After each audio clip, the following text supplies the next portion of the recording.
You're listening to Side Hustle Pro, the podcast that teaches you to build and grow your side hustle from passion project to profitable business. And I'm your host, Nicaila Matthews-Okome. So let's get started.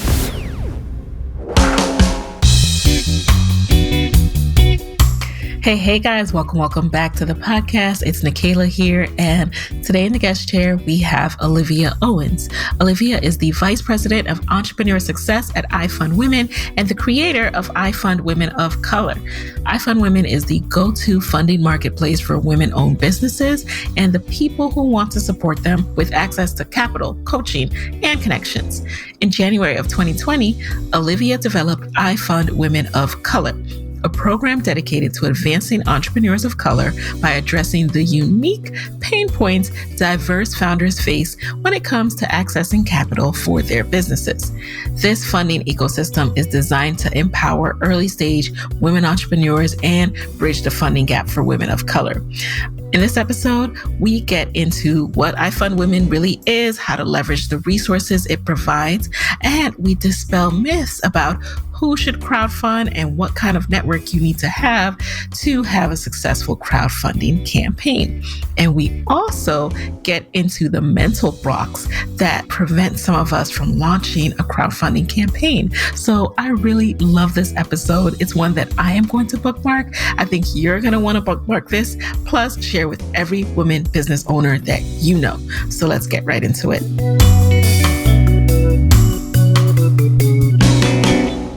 Welcome to the guest chair, Olivia. Thank you for being here. Thank you so much for having me. Really excited for our talk today.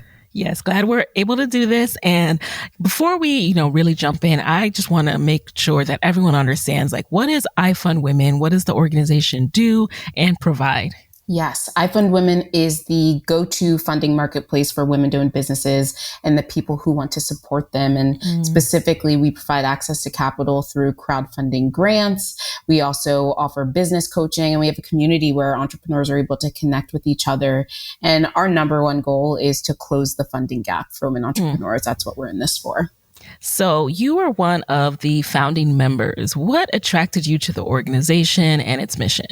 I actually have a very personal connection to IFundWomen. So I grew up with an entrepreneur mom and really watched her build her business and also watched her struggle to access capital, as so many of the women that I support today do. And it wasn't until she found IFundWomen that she found a tool that could really work for her. And so she was able to raise $30,000 for her business on the platform. And that was right around the time that I was making a career pivot, moved to New York City, and was able to meet the founder, Karen Khan, and instant synergy fit, really loved the mission. I moved to the city with one clear mission of I want to do something that helps people become a better version of themselves. And IFundWomen fit into that ethos very clearly. And so, I was able to join the team, started out in marketing, and have been here for 4 years since. I mean, I can definitely relate to wanting to do something that just helps people be better. And I love that. I love that you have an entrepreneurial mom. Not many people experience that. So that's really cool. And then speaking of entrepreneurial, you have experience being an entrepreneur, which so many people try to do. And, that is being able to start something new within an established company. So can you tell us a little bit about why you decided to start IFundWomen of Color? What's the difference with that particular sector of the company? Absolutely. I think it's very similar to anybody who's out there starting a company. I recognized a problem. While women of color represented 70% of the women on our platform, which is no surprise considering out of the 1,800 new businesses started in this country every day, 89% of those are started by women of color. They were only representing 30% of the funds being raised. And so while we see a similar funding disparity play out across pretty much every funding option out there, we said not on our watch. This is something that we can directly address and create a solution for. And so I launched IFundWomen of Color in January of 2020, mere months before the pandemic, to close that gap on our platform. And we were able to launch with Caress as our founding partner with a $1 million investment. And when March hit, we were able to very quickly pivot our programming to serve our customers where they they needed it most in that moment. And that was for emergency relief funding to keep their doors open and keep going, whether that was to buy new furniture for the outside patios that we now all needed to have, or whatever it was. So we were able to support 200 women of color in our community initially, and since have been able to support hundreds of women through our Crest Dreams Fund. And yeah, it's been really exciting. And in the first year, we were able to move the needle on our cumulative funding volume. Women of color now represent 51% of the funds raised on the platform. And I would tie that success to really understanding the obstacles and that were getting in the way of success. And so crowdfunding is a tool that requires you to leverage your network. And so if you don't feel like you have a network, it can be an inaccessible tool. And on the other side of that, it flips everything we've been taught on its head. It's not about putting your head down, grinding it out, working really hard. It's putting your vision out there and asking people to believe in it, and not just believe in it, but pay you money for it. And so that brings you into a whole different state of money fears, making the ask fear, self-doubt, imposter syndrome, and not having necessarily examples of people who look like you and have your shared experience.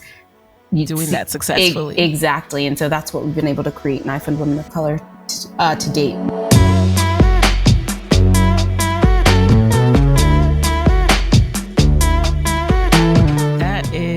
Amazing. And, we need to talk about this. We need to break that down a little bit, because you touched on this.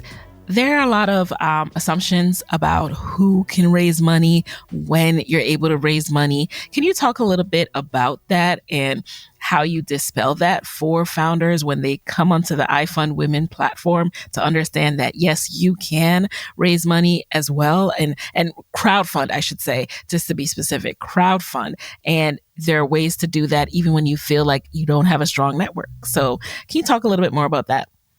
There's so many different kind of myths behind it. And I think ultimately that's because we only have kind of one story of what success looks like in business, but it's a fallacy. If right now success is defined by raising hundreds of millions of dollars for your business, but only 1% of founders, regardless of their gender, raise venture capital, inherently that can't be the definition of success, or we all lose. And so I think a lot of the initial conversations that we have are first and foremost, what is your long-term vision for this business or this side hustle? Is this something that you just want to do on the side for a few years? Is it something that you want to create a legacy for your family? Or is it something that you want to grow and scale really quickly and have some type of exit? Based on that vision, that helps you decide what types of capital are right for you. And really, it's a funding journey. You're going to leverage multiple types of capital as you're building your business and pushing it further. And we really see crowdfunding as the first stop on that journey to prove demand before you invest in supply. The reality is the majority of startups fail. And so we're all about failing fast and failing cheap. And crowdfunding is a low risk, debt-free way to get your idea out there and prove out if you have a real business, because a real business is when you have customers paying you for your product or service. And you're so right about that one story. That one story is out there, and I just see it so much. I actually just, that's one of the things that I wanted to highlight with this podcast, is to get away from that story. I don't do a lot of conversations with people who talk about raising or pitching and all of that, because I think it's something that not everyone, very few people need to be thinking about at this stage. And it just has, it's very rare. Like you said, it's not that it's impossible, but there are other alternative methods that you touched on that you can approach first on this journey. I also like that you call it a journey. We're not saying it's one or the other, like you can never raise, but your pitch and the things you develop and learn about your business while you are preparing for your crowdfunding campaign will help you down the line if and when your business requires that you raise. So let's talk about that, because one, I want to kind of dispel any myth that we are taking people's money to test. Like that, crowdfunding is a way to, get people's money, and that's not what we're doing here. So who qualifies when you're getting people ready? What do they need to do to be ready to start a crowdfunding campaign? Yeah, so I think first I'll define crowdfunding to get us grounded. So crowdfunding is raising small increments of money from lots of people that you know that adds up to just enough money to achieve a specific goal. And that goal isn't a dollar amount. Crowdfunding isn't a tool that's going to help you fund the next 5 years of your business, but it can help you get over the obstacle that's in front of you right now. So whether that is manufacturing the first line of your product or building out the prototype for your app or opening a physical location, really getting clear on what that next step is, and then figuring out what's the minimum that I need to raise to accomplish that. So I think grounding us there is really important. And then the other side of that is when you're crowdfunding, you're not asking for a donation or charity for your business. You are selling products, services, content, experiences in exchange for cash that will help you push your business forward. So I think the light bulb goes off once people understand this is about an exchange of value. It's not about donation or charity. So then when you go out to make the ask, it's not, hey, if you could support my business, I would really appreciate it. It's, hey, I know you're a fellow entrepreneur. I know you've mentioned that you're having trouble with social media. I'm actually offering a social media workshop package, downloadable tool that would really help your business. And then you'd also be helping me push mine further. And so really grounding yourself in that exchange of value is so critical to getting into the mindset that you need to be in to raise this money. You know what's interesting about that, Olivia? I think something else that is a misconception, so, you're helping to unlock that for me as well, is that when you do a crowdfunding campaign, you kind of need to have these tiers of freebies that come with donating. You donate to this, then you get this when we reach our goal, and you get that when you donate this amount. So within your model, you're saying that you can actually give things in exchange that are valuable, just as valuable as the amount that someone would contribute, but they could be things that people find value in your mind. Like they could be things like your services, your social media coaching. What are some other things that you've seen people build into their campaign? Exactly. And I think the place where you have to start from is, what are the things that people are already asking me for that I'm just not monetizing yet? What are you the go-to for, whether it's resume review or new fashion coming up for this season or organizational tools, tips and tricks? It's really understand the value that you're already driving to people and then just monetize it. You can get super creative with it. You can think outside of the box. And I think the beauty behind crowdfunding as well is you're leveraging your entire network for this campaign, but probably there's only a segment of your network that is actually your target customer for whatever it is that you're raising funds for. So crowdfunding gives you the flexibility to say, hey, you may not need this service, but I know that you love, one of my favorite rewards is somebody had this secret family chili recipe that everybody loves. So she sold that recipe on her campaign exclusively if you wanted to see the behind the scenes of this recipe. And it went like gangbusters because that's what she was known for. And it was a personal kind of touch, and it gave those people a reason to support the campaign, whether or not they wanted the swimsuit. And so I think the best thing about our platform is you don't have to reinvent the wheel. We have so many campaigns on our platform. You can see what they offered and figure out how you can customize that to your business, your superpowers, and your network. I'm glad that you mentioned that, because seeing other ideas definitely jogs your own mind. So it takes the pressure off of, oh my God, I have to build this all from scratch. And speaking of from scratch, like you guys do such a great job of supporting on every level from the coaching. And can you talk about that as well? So when you join IFundWomen, like what is the process, and then what can you expect, like resource wise? Yes. So joining IFundWomen is as simple as getting in our Slack network, following us on social, and we have a never-ending well of tools and resources for you to leverage. Our key one is the IFundWomen Method Playbook, which is a free Excel sheet that breaks down the IFundWomen method to approaching a crowdfunding campaign. It's a 4-step process. The first one is honing your pitch, getting really clear on the problem that you're solving and how your product or service solves that problem.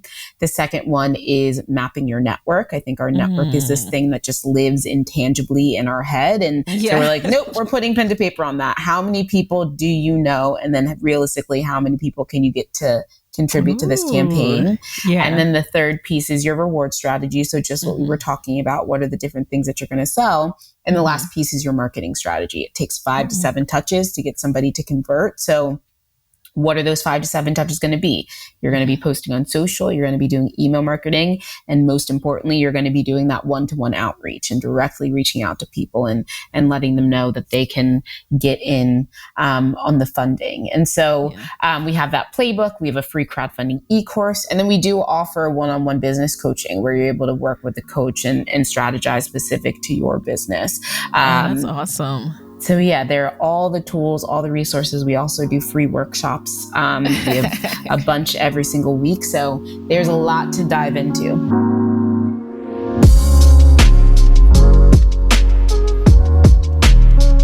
And so what kind of businesses have you seen do really well on your platform and have really successful crowdfunding campaigns? Sure. It's so not rooted in the type of business. It's rooted in the type of entrepreneur, honestly. I think it's the mindset that you go into this campaign with. I mean, if you don't believe you can raise the money, you're not going to raise it. A. And B, you have to be willing to make the ask to raise. And also you have to understand community building. And I think that's one of the biggest pieces for me. And one of the first conversations that I'm having with entrepreneurs, because the reality is if you can't find your customers before your product or service exists, the idea that they're going to materialize out of thin air once your product or service exists is not real.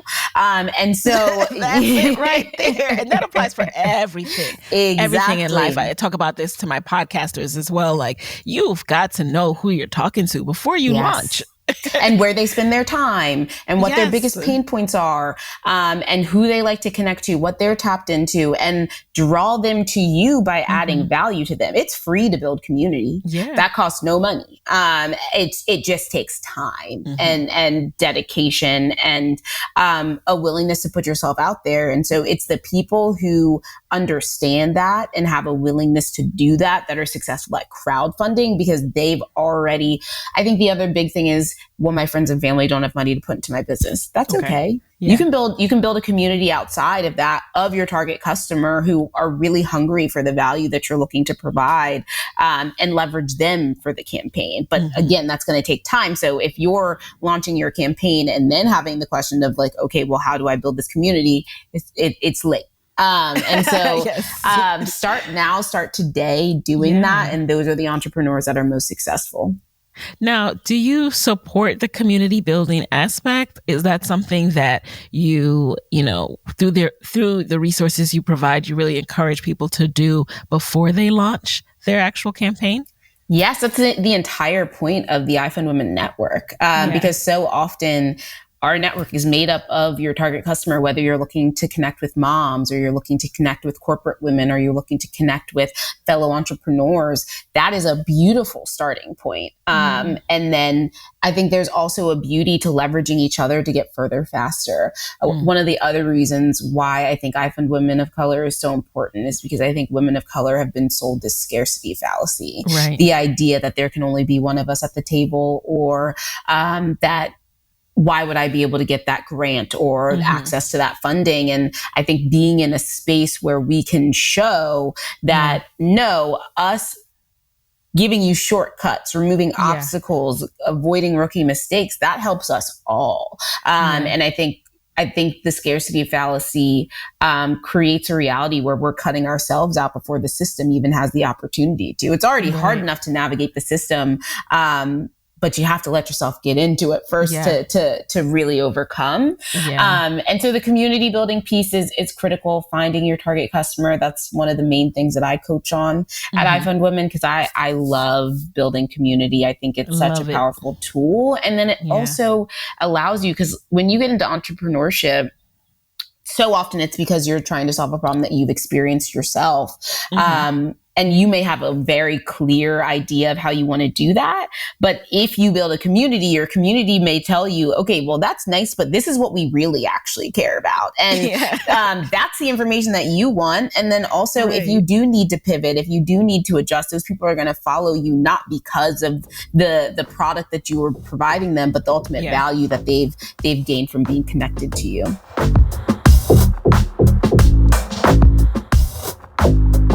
As a small business owner, you are juggling 100 balls in the air and don't have time to interview candidates who just aren't qualified for your role.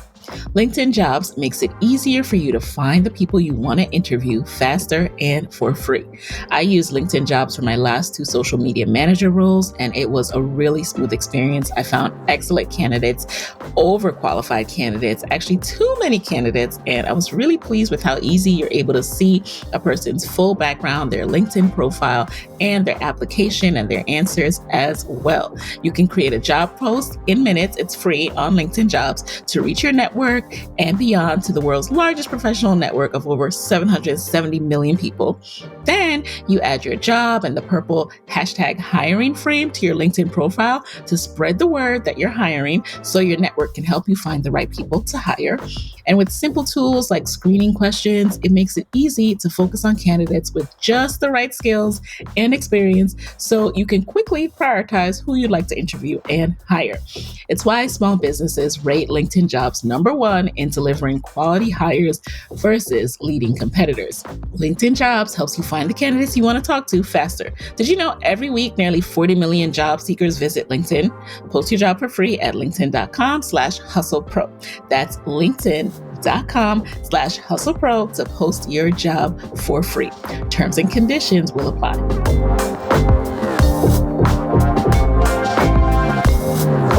So let's talk specifically about IFundWomen of Color, because again, you saw the need for this within the larger body, within the larger organization.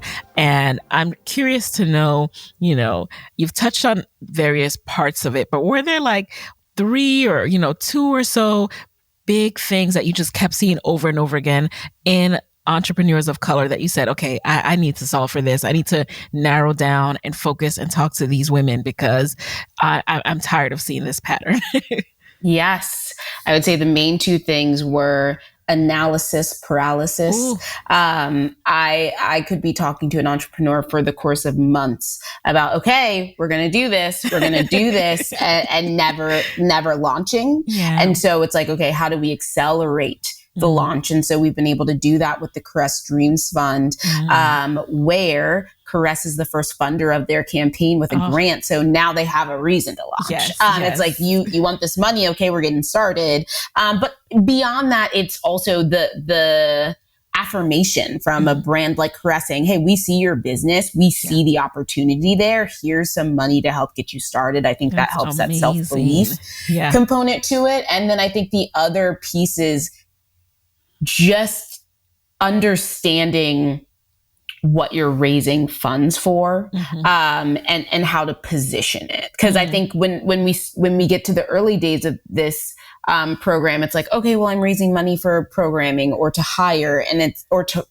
for marketing, and it's like, okay, but funders out there don't really care to help you fund your marketing for your business. Right. But if you can position it in a way where what will a hire help you accomplish, or what will marketing help you accomplish? It'll allow us to launch our accelerator program. It'll allow us to open a physical space. It'll allow us to impact 100 Black moms, whatever it is, you have to ground it in the impact. And so it's that positioning that I also think, I consistently saw women of color struggle with when it came to crowdfunding.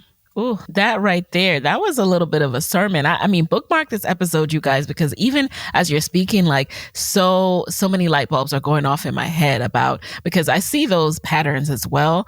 And I absolutely think that the more that we can help people to push through analysis paralysis, even to start the side hustle and then to actually start doing what they need to do to get it off the ground. And yes, you do need to actually launch and you do need to put yourself out there, because that's something else that people struggle with that I see is putting themselves out there. Like you can't hide, you can't have no one know it's your business, but also have a successful business. Very few business models can operate like that in today's world, y'all. I hate to break it to you. You can't, be like, I don't want anyone to know I'm doing this on the side. We got to work through those fears. We do. And one of the most mind-numbing questions I get is, okay, well, I'm going to launch the campaign, but I really only want to push it to a few people. Or like, I don't want to put it all over everywhere. Right. And it's like, well, then how are people going to know about it? How are they going to know to get involved? How can we support you? Yeah. Exactly. Put yourself in the mind of the consumer. Today, especially in this TikTok era, we expect the content that we receive to be so hyper curated to our interests. And so the burden is on you to show people why they should care about this, not slyly post about it once or twice and expect them to know. We're also getting so much information thrown at us. So if you feel like you've been screaming from the rooftops, in reality, they've probably only heard about it once or twice. Yes. Or never at all. Or never. Exactly. And one of my favorite, but not actually favorite stories is an entrepreneur who really didn't want to put it out there, closed her campaign, did a final post saying thanks to everybody who supported, really appreciate it. She probably got 5 texts being like, wait, I didn't even know you were doing this. Like, how can I support? And it's just like, it's that reality of you think because this is your everyday, you live and breathe this, that everybody else is in that with you, but they're not. And so really you do have to put it out there if you're going to get it going. Yep. And my advice too is to pretend that each time you post, no one sees it. Because really, every time you post, if only a small percentage of your the people who follow you see that, like let's say on a good day, maybe 10%, but it's probably less than that, right? Let's say 1%. So that means just to even get them to see it, not even read it, you have to post it, 10 more times, 100 more times. Okay, not 100, but you know what I mean. At least give it enough time so that your audience can even see it, not even read it. You have to remember, like, people might see the email, have the best intention of opening it, never open it. Or they may open it, have the best intention of contributing and never contribute. I always like to say when it comes to crowdfunding, I don't know, well, maybe not crowdfunding, but when I've fundraised in the past, people love that last minute push. Like, oh, today's a deadline. Oh, yes. Yep. I gotta, urgency. That urgency, right? So you just can't be afraid to send those messages and let people who want to unfollow or unsubscribe, let them do that. Be gone. Be gone. They were never truly in the community to begin with. If they don't understand what you're doing and why you need to send those messages, let them go. They were not for you.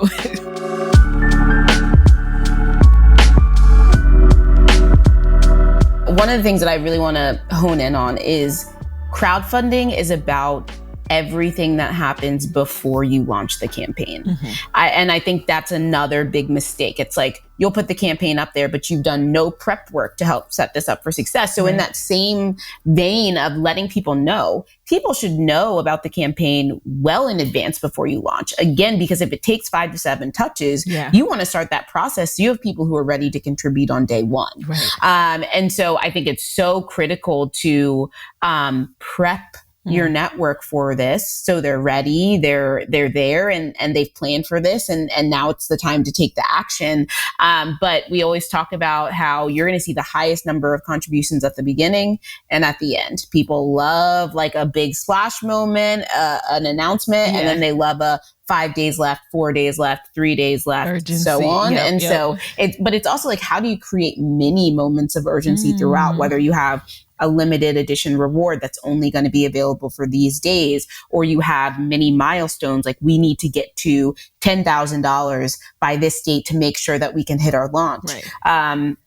We also recommend an incognito launch period where you open your campaign up, but you're only going to a specific segment of your network first, because the reality is people are followers. They do things after they see other people doing them. Yeah. So if you're launching publicly with a couple $1,000s in the bank, people are going to be like, oh, wow, she's killing it. Let me know. Versus it's really hard to get somebody to be the first.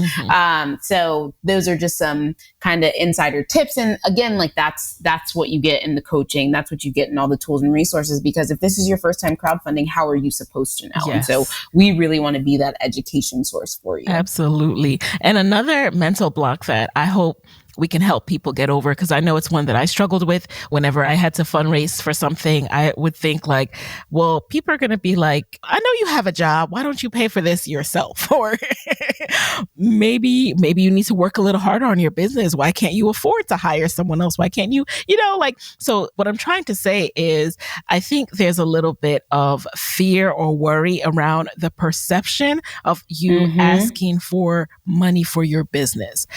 What's your response to that? How do you help people get through that mental block? Definitely. I mean, I think put yourself in the shoes of when you've been asked to help somebody. Yeah. I think a great way to talk about this, one of my favorite sayings is from Glennon Doyle's book, Untamed, where she talks about there's no such thing as one-way liberation. Oh. The idea that when you free yourself, you are inherently freeing the other person on the other side as well. So whether that's you go out there, make the ask for your business, you're now helping another woman know that like, oh, this is acceptable. This is something that I can do because I see her doing it. Wow. Or think about anytime somebody's asked you for help and what a gift that is to you, because it's like, oh my God, I get to use my value, my purpose, my worth to help another person. Beautiful. You don't sit there and you're like, why are they asking me for help? I don't want to do that. You're like, okay, let me know. And also people can't help you unless they know what you need. And so I think while, let's say in your network, there may be those 5 people that have something negative to say or judgment. That's a reflection of them, not you. Why would you let those 5 people keep you from the 100 other people who want to support you and help you get to where you're trying to go? Ooh, that liberation line, that is amazing, because you're so right. Like, I think that crowdfunding in and of itself, yes, you have to do the groundwork before, but then the campaign in and of itself is a marketing strategy. Like it's marketing and sales. That's it. Marketing and sales. All of a sudden, people are seeing all this buzz around your business. They're seeing all this motion, this forward motion and momentum. So you're also giving yourself this marketing campaign while you're earning money. So what happens after the campaign? What are some ways that founders have leveraged the campaigns to move forward? Do they continue to do campaigns, or, are you allowed to do more than one crowdfunding campaign? What happens? Absolutely. I think one of the most interesting things about crowdfunding is while you do walk away with the funding, something that's maybe a little bit more valuable that you walk away with is your level of self-belief and understanding of your own capacity. And you can bring that energy to the next levels of your business. Because I always like to say there's no such thing as a destination in entrepreneurship. With each next level comes new things you don't know.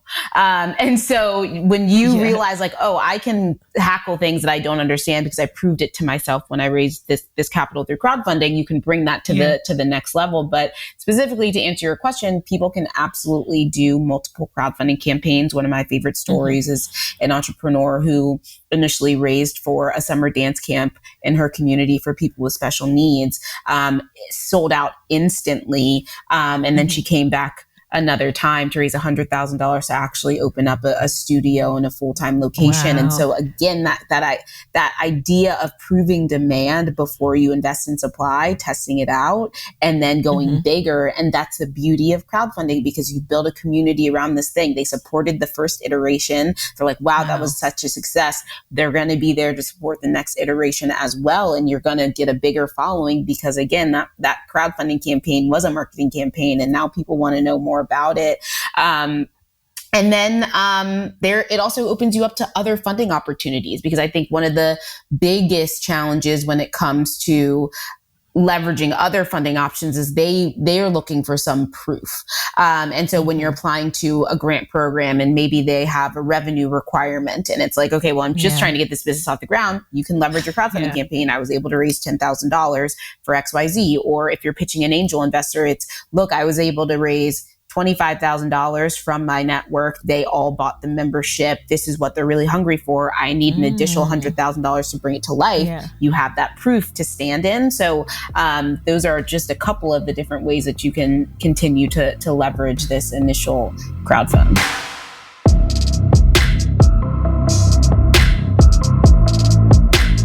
Now, IFundWomen of Color also has pitch competitions. How does that work? How do you get involved in pitching your business? Yes. So you join IFundWomen of Color. There's an application that you can leverage, and we host different events throughout the year where you can get the opportunity. And that's really what we're working towards in our sessions. It's how can we get your pitch tight, get you to a strong business model, and put it out there and pitch in a safe space, a space with a panel of judges who look like you and understand your life experience, which I think is sadly rare to be able to get access to. But also outside of IFundWomen of Color, IFundWomen also has IFundWomen Entrepreneur of the Year, which is our biggest funding program that we do, where each year we name the IFundWomen Entrepreneur of the Year, and that founder gets a $100,000 equity investment in their business. And I think that puts a powerful stake in the ground, because I think one of the reasons that gets attributed to why there is such a funding gap is because women aren't building VC fundable businesses, and that's simply not true. There's a lot of pattern matching that goes on in the VC space, and so they're looking at historically what has been successful, and historically that has been businesses run by white men. And so how do we show other examples of businesses who can get to that level and really put our stake in the ground by putting IFundWomen on their cap table? And oftentimes these are businesses that we've kind of followed along for our multi-year journey to see them get to this stage. So applications for IFundWomen Entrepreneur of the Year are open through June. So definitely get in there and apply. And I also think the reason to apply for things like this is it's such a good force function for you and your business to do the exercise of answering the questions and make sure you know how you need to be positioning this. So I definitely recommend you apply. Okay. And so in order to apply, you need to also be in IFundWomen of Color, no? Nope. For the pitch competition, yes. But for IFundWomen Entrepreneur of the Year, any entrepreneur can apply. Oh, okay. I love that. And you're so right about answering those questions. I find that whenever it's time to answer, especially when you think that you have a non-traditional business, right? Like you talked about pattern matching that goes on. And the fact that you feel like, I don't really fit any of these patterns. So when it's time to answer questions, it can be a little intimidating. Like, they're not even going to look at this business. They're not going to take it seriously. But you have to push through that because you're defining a new type of business. So you need to continue to put that in front of people's faces so they start to understand it. And I'm speaking to myself, you guys, as much as to you, because I do shy away from applications. I'm telling you now, I'm admitting this in front of all of you guys. And it's something that I'm going to stop in 2022. So there's that. And the other thing you mentioned, so you touched on the award being equity investment, but prior to that, if you are doing a crowdfunding campaign, you do not have to give away any of your business. Not at all. And so I think that's one of the great things about, again, starting with crowdfunding and putting that in your raising journey. So talk a little bit about that. And are people afraid of that process? Is that why you have to do a lot of education around the difference between crowdfunding and raising venture capital? Talk about that. I think ultimately we are afraid of what we don't know. And so another thing with IFundWomen of Color is that is the place to ask the quote unquote dumb question, so that you can go into other rooms and feel confident, feel like you know what you're talking about, know your stuff. But we need those spaces where we can be vulnerable and have our fears, our emotions, our anxieties validated and affirmed, and also say, but still, we're going to persevere and do the thing. And so I really think it's just a fear of not knowing and not knowing where to go to overcome that. That is so, so true. So we're pushing past that together, you guys. This is why I love community-based resources like this. And this is why I wanted to have this conversation on the show, because I think Exploring alternative methods of getting capital for your business is so, so crucial. Like, this is not the year where anyone is going to struggle anymore. Like, this is the year where we are going to find a solution to anywhere that we're hitting a wall. So let's talk about podcasting a little bit and podcasting businesses since you're here. Has anyone done a crowdfunding campaign for that? Or are you seeing podcasters on IFundWomen of Color now? We are seeing podcasters, and I want to see more because, again, like podcasters are inherent community builders, and they're so tuned in to what their listeners want to hear, their pain points, their questions, all of that. So absolutely crowdfund for your podcast. It makes so much sense. And then it also allows you to test out, what does phase 2 of this podcast look like? Do we want to go to the merch route? Do we want to go the live event route? Do we want to go some type of subscription experience? It allows you to test out, okay, this following that I've created, how can I monetize them more by delivering to them what they're really looking for, and find a way to test that out. So absolutely, I think it's brilliant to crowdfund for your podcast to really figure out, okay, where do we take this thing next? Yes. I'm glad that you mentioned that. And something you touched on, that word monetize, right? So that word can put some people off, right? It can make them feel like, oh, you just see dollar signs when you think of this X that you created. And I want to unpack that. So another thing that I think some of you guys listening might struggle with when it comes to asking people for money for your business, whether that's through a product on your website and promoting that you have that, or through a crowdfunding campaign, we have to do away with the guilt about charging people or asking for money for something that we are creating. Like, there's a cost of goods, there's a cost of services. And in order to make a profit, you then need to have revenue. You need to have somebody pay you so that you can have that profit. So do you also deal with people who struggle with this like icky feeling around charging money, making money, and how can we push past that? Oh, yes. Because, when you mentioned podcasting, I just thought about the fact that, a lot of people think of it as something that's supposed to be free. And so whenever you create something that some people think are supposed to be free, first of all, those some people aren't your audience. They aren't your customer, right? We have to break through that. Like, if you are creating something that costs you time and effort, that means you've put a cost in there now. That's the cost of goods. So now, how do you monetize that to earn back what you've made and more to make a profit? Yeah. So the way I'm going to approach this is, I think we spend a lot of time talking about the funding gap problem, but another stat that really sticks out to me is the average annual revenue of a Black woman-owned business is $24,000.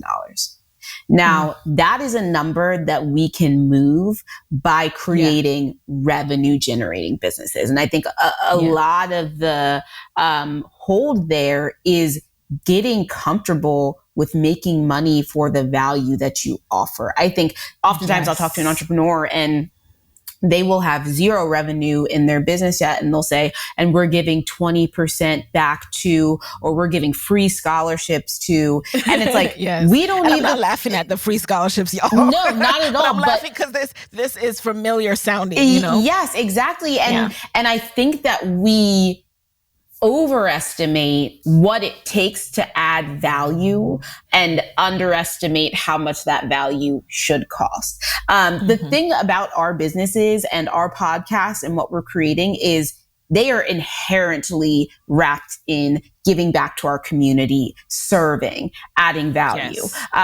So you don't need to, on top of that, create some type of purpose opportunity to validate the fact that you're charging money for what you're doing. You're inherently adding value by being out there, by pouring into people. And so if you want to continue to do that, if you want to scale, if you want to expand your reach, you have to monetize that and make money from doing it. And so I think a lot of it is coming back to, do I believe that the product or service that I'm creating is valuable?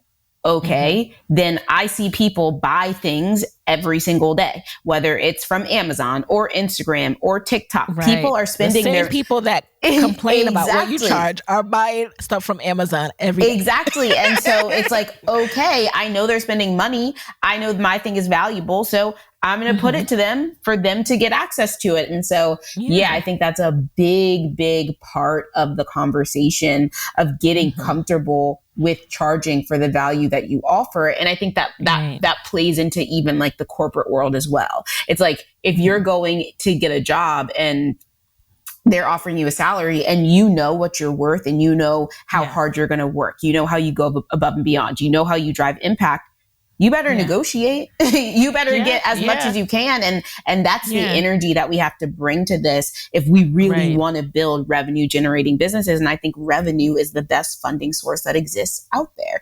And so how do we get that going? Yes. Oh, there's so many places we could go with this convo.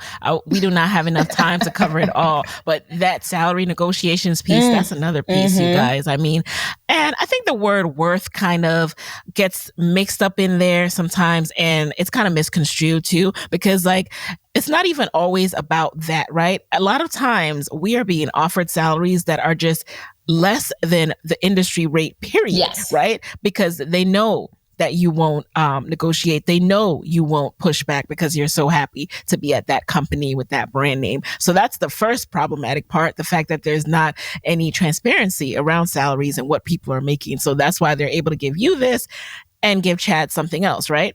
And then when it comes, to bring it back to this conversation, like with crowdfunding, yes, let's see more of us recognize that it is okay to charge money. It is okay to raise money. Like you're not creating a business to give things away for free. Like that is just not, that's not a business. Exactly. Like literally the IRS, after 3 years of that, they'll be like, that's cute. This is no longer a business. Like this is a hobby. You cannot claim this. Yes. So I really hope our conversation today with Olivia has inspired you guys to start thinking about how you'll get your ducks in a row. The first step is to head over to IFundWomen of Color to start getting these resources so you can know what you need to do to think through, like, what is it that I'm even presenting? What am I offering? What is the value here? Because the other thing is some of us, we get really excited, like, oh, I'm going to make money. Oh, I'm going to raise money. But is your product good? Is your service good? Do you have a service? Do you have a product?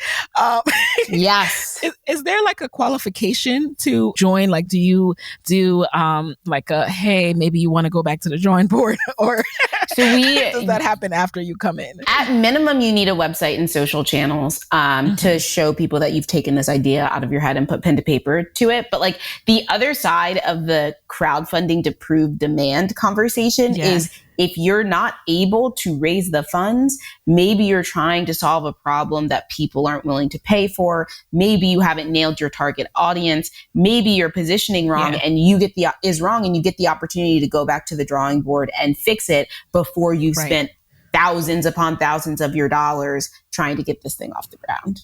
Yes. So before we go into a quick lightning round, I'd love to know, where can people connect with you and IFundWomen after this episode? Absolutely. We are at IFundWomen on all social platforms. I am at Olivia L. Owens across all social platforms. So definitely get connected, get tapped into the resources. That's definitely my biggest tip. Leverage the resources that are out there.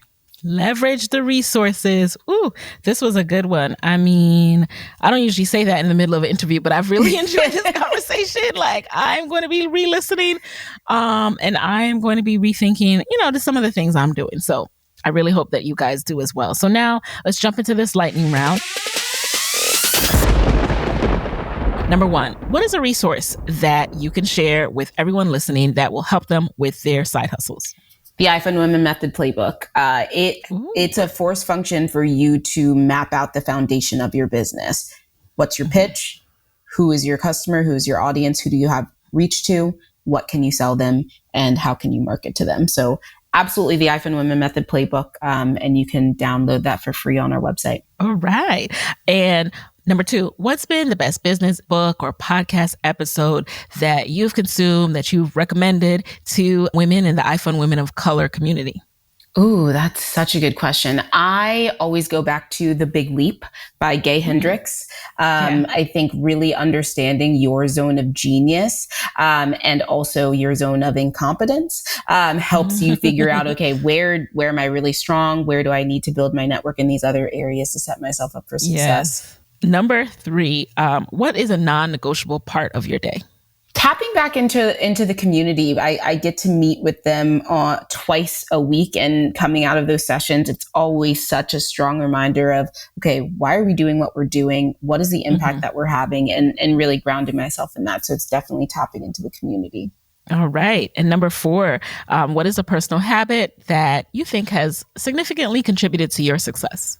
I think self-reflection and self-awareness is so key, and continuing to pour into yourself. I think how we treat other people is how we treat ourselves. I think if we learn how to give ourselves grace and pour into ourselves, we're able to deliver that back to the people around us. Oh, you're so wise, Olivia. Oh my goodness. We might need to have a regular session with you on this podcast. And finally, number 5, what is your parting advice for women side hustlers who want to start that crowdfunding campaign but are scared to take the leap? Perfect is the enemy of done. At some point, you have to get it out there and then iterate from that point, but you got to get it out there. You gotta get it out there, you guys. And that's the perfect note to end with. So there you have it. And I will talk to you next week. Hey guys, thanks for listening to Side Hustle Pro. If you like the show, be sure to subscribe, rate, and review on Apple Podcasts. It helps other side hustlers just like you to find the show. And if you want to hear more from me, you can follow me on Instagram at Side Hustle Pro. Plus, sign up for my 6-bullet Saturday newsletter at sidehustlepro.co/newsletter. When you sign up, you will receive weekly nuggets from me, including what I'm up to, personal lessons, and my business tip of the week. Again, that's sidehustlepro.co/newsletter to sign up. Talk to you soon.